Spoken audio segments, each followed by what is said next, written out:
রাষ্ট্র সম্পর্কিত বহুত্ববাদী তত্ত্ব ও জননীতি। ভূমিকা। রাষ্ট্রবিজ্ঞান ও জননীতির আলোচনায় বহুত্ববাদী তত্ত্ব একটি গুরুত্বপূর্ণ অধ্যায়। আধুনিক গণতান্ত্রিক রাষ্ট্র ব্যবস্থা ও নীতি নির্ধারণের ক্ষেত্রে এই তত্ত্ব বিশেষভাবে আলোচিত। বহুত্ববাদী দৃষ্টিভঙ্গি অনুসারে সমাজ একক কোনো সত্তা দ্বারা নিয়ন্ত্রিত নয়, বরং এটি বিভিন্ন স্বার্থগোষ্ঠীর সমন্বয়ে গঠিত। রাষ্ট্র এখানে একটি নিরপেক্ষ প্রতিষ্ঠান যা বিভিন্ন স্বার্থের সমন্বয় ঘটিয়ে ভারসাম্য রক্ষা করে। রাষ্ট্রের এই বহুত্ববাদী চরিত্রের মূল ভিত্তি হল বিভিন্ন সামাজিক, রাজনৈতিক, অর্থনৈতিক ও ধর্মীয় গোষ্ঠীর উপস্থিতি। প্রতিটি গোষ্ঠীর নিজস্ব স্বার্থ ও লক্ষ্য থাকে এবং রাষ্ট্রকে এই স্বার্থগুলো বিবেচনায় নিয়েই নীতি প্রণয়ন করতে হয়। ক্ষমতা কোনো একক গোষ্ঠীর হাতে কেন্দ্রীভূত না থেকে বিভিন্ন স্তরে বিভক্ত থাকে। এভাবেই রাষ্ট্রীয় সিদ্ধান্ত গ্রহণের ক্ষেত্রে জনমত, রাজনৈতিক দল, ব্যবসায়ী সংগঠন, শ্রমিক ইউনিয়ন, বুদ্ধিজীবী মহল এবং নাগরিক সমাজের ভূমিকা গুরুত্বপূর্ণ হয়ে ওঠে।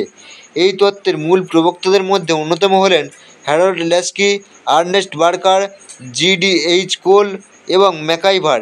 তাঁদের মতে রাষ্ট্র কোনো একক কর্তৃত্ব নয়, বরং এটি সামাজিক কাঠামোরই একটি অংশ, যা অন্যান্য প্রতিষ্ঠানগুলোর মতোই সমাজে কার্যকর ভূমিকা পালন করে। এটি কোনো নির্দিষ্ট গোষ্ঠীর স্বার্থ রক্ষার পরিবর্তে সকল গোষ্ঠীর স্বার্থের সমন্বয়ে সাধন করে। বহুত্ববাদী রাষ্ট্রের বৈশিষ্ট্য। বহুত্ববাদী তত্ত্ব অনুযায়ী রাষ্ট্র তার স্বতন্ত্র ক্ষমতার অধিকারী হলেও এটি সমাজের অন্য প্রতিষ্ঠানগুলোর মতোই একটি প্রয়োজনীয় কাঠামো। এই দৃষ্টিভঙ্গিকে রাষ্ট্রকে একক কর্তৃত্বের কেন্দ্র হিসেবে দেখা হয় না, বরং বিভিন্ন গোষ্ঠীর চাহিদা ও স্বার্থের ভিত্তিতে পরিচালিত হয়। একটি বহুত্ববাদী রাষ্ট্র সাধারণত নিরপেক্ষ অবস্থান গ্রহণ করে এবং নির্দিষ্ট কোনো গোষ্ঠীর স্বার্থকে একতরফাভাবে সমর্থন করে না, বরং এটি বিভিন্ন স্বার্থ গোষ্ঠীর চাপেও ও প্রভাবের অধীনে নীতি নির্ধারণ করে। এই ধরনের রাষ্ট্রে ক্ষমতা এককভাবে কেন্দ্রীভূত না থেকে বিভিন্ন গোষ্ঠী ও প্রতিষ্ঠানের মধ্যে বিভক্ত থাকে। গণতান্ত্রিক কাঠামো বহুত্ববাদী রাষ্ট্রের একটি মৌলিক বৈশিষ্ট্য। এখানে জনগণের মতামতকে গুরুত্ব দেওয়া হয় এবং সমাজের প্রতিটি স্তরের স্বার্থকে সমান গুরুত্ব দিয়ে নীতি নির্ধারণ করা হয়। এই ব্যবস্থায় রাজনৈতিক শক্তির একচেটিয়া আধিপত্য থাকে না, বরং বিভিন্ন স্বার্থগোষ্ঠীর মধ্যে ক্ষমতা ভাগাভাগি হয়। ফলে রাষ্ট্রকে সার্বিকভাবে নিরপেক্ষতা বজায় রেখে জনগণের স্বার্থ রক্ষার জন্য কাজ করতে হয়।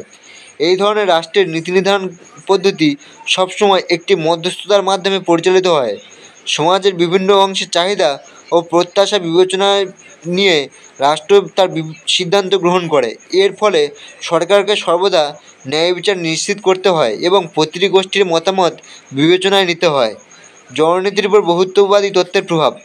একটি বহুত্ববাদী রাষ্ট্রের জননীতি সাধারণত সমাজের বিভিন্ন স্বার্থগোষ্ঠীর চাহিদার প্রতিফলন হিসেবে গড়ে ওঠে। নীতি নির্ধারণ প্রক্রিয়ায় প্রতিটি গোষ্ঠীর নিজস্ব ভূমিকা থাকে এবং তারা নিজেদের স্বার্থ সংরক্ষণের জন্য রাষ্ট্রকে প্রভাবিত করার চেষ্টা করে। বহুত্ববাদী রাষ্ট্রের জননীতির সবচেয়ে গুরুত্বপূর্ণ বৈশিষ্ট্য হল এটি কোনো নির্দিষ্ট গোষ্ঠীর স্বার্থ রক্ষার পরিবর্তে সামগ্রিক সমাজের চাহিদাকে গুরুত্ব দেয়। এখানে নীতি প্রণয়ন প্রক্রিয়া গণতান্ত্রিক কাঠামোর মধ্যে পরিচালিত হয়, যেখানে প্রতিটি গোষ্ঠী তাদের মতামত প্রকাশ করতে পারে এবং সিদ্ধান্ত গ্রহণের প্রক্রিয়ায় সক্রিয়ভাবে অংশগ্রহণ করতে পারে। নীতির বাস্তবায়ন এবং সফলতা নির্ভর করে এই গোষ্ঠীগুলোর প্রতিক্রিয়ার উপর। যে কোনো নীতি বাস্তবায়নের সময় রাষ্ট্রকে বিবেচনায় নিতে হয় যে এটি সমাজের কোন অংশের উপর কী ধরনের প্রভাব ফেলবে। একটি নীতির কার্যকারিতা নির্ভর করে রাষ্ট্র কতটা দক্ষতার সাথে বিভিন্ন গোষ্ঠীর চাহিদা ও প্রত্যাশার সমন্বয় ঘটাতে পারছে তার উপর। বহুত্ববাদী রাষ্ট্রের নীতিগুলো সাধারণত নিরপেক্ষ হয় এবং এটি সমাজের দুর্বলতম অংশের স্বার্থ সংরক্ষণের দিকেও মনোযোগ দেয়। ফলে নীতি প্রণয়ন ও বাস্তবায়নের উপর উভয় ক্ষেত্রেই রাষ্ট্রকে জনগণের মতামতকে বিবেচনায় নিতে হয়। নয়া বহুত্ববাদী তত্ত্ব, সমালোচনা ও সংশোধিত দৃষ্টিভঙ্গি। বহুত্ববাদী তত্ত্বের একটি সীমাবদ্ধতা হলো এটি বাস্তব ক্ষেত্রে সবসময় কার্যকর হয় না।